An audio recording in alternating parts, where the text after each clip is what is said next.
Howard Schultz's remarkable journey from rags to riches is an inspirational tale of determination, innovation, and the pursuit of a dream. Born on July 19, 1953, in the Brooklyn neighborhood of Canarsie, New York, Schultz's early life was defined by financial struggles and adversity. Little did he know that his unwavering drive and innovative ideas would lead him to become one of the most successful entrepreneurs in the world. I grew up in Brooklyn, New York, and my dad never made more than $20,000 a year. We were a blue-collar, lower-class family. Schultz's upbringing was far from affluent. His father worked various low-paying jobs, and the family struggled to make ends meet. This early exposure to financial instability left a lasting impact on Schultz, shaping his ambitions and values. Determined to escape the cycle of poverty, Schultz developed a strong work ethic and a burning desire to create a better life for himself. After graduating from the University of Northern Michigan, Schultz began his career in sales and marketing. His keen intellect and natural leadership skills quickly propelled him up the corporate ladder.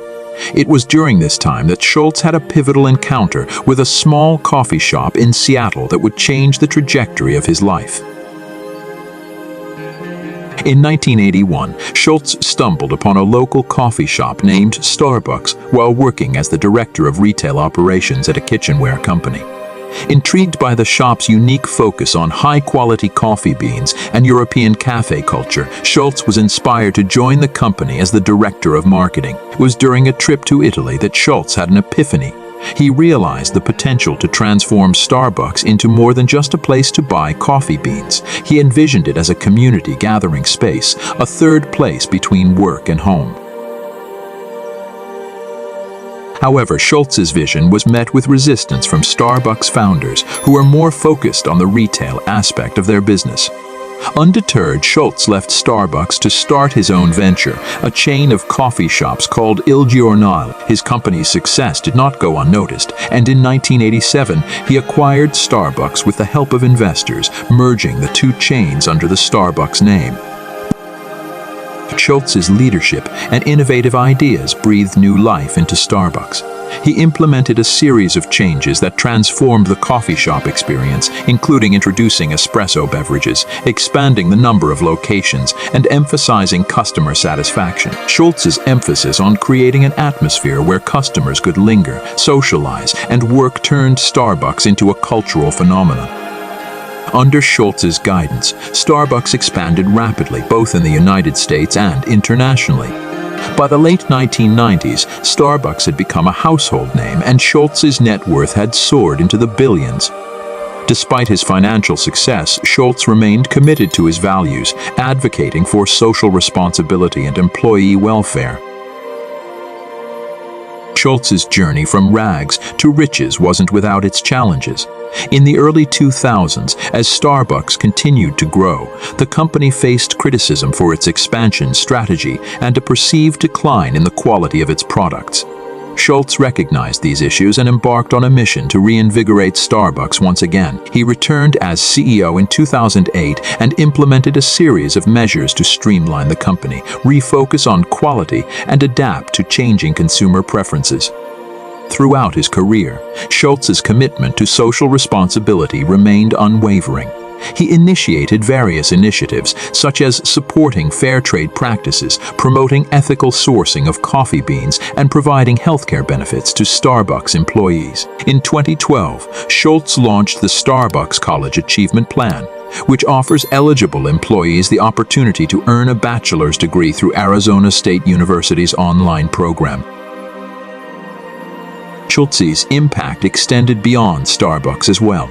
He engaged in philanthropy, supporting causes ranging from veterans' issues to youth leadership programs.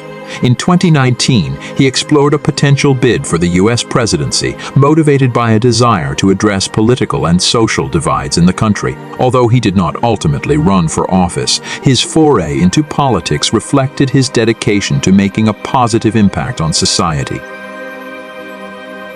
In conclusion, Howard Schultz's journey from rags to riches is a testament to the power of determination, innovation, and unwavering vision.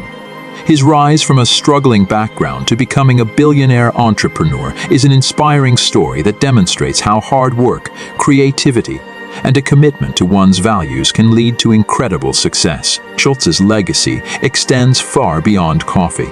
It serves as a reminder that even in the face of adversity, anyone can overcome challenges and achieve their dreams with the right mix of passion and perseverance. I feel so strongly that the reason I'm here is I dreamed big dreams. I dreamed the kind of dreams that other people said would not be possible. I'm also living proof. This isn't a Hollywood movie. I come literally from the other side of the tracks. If you saw where I grew up and we took a picture of it, the neighborhood, the setting, you'd say it's impossible that someone could come from there and get here.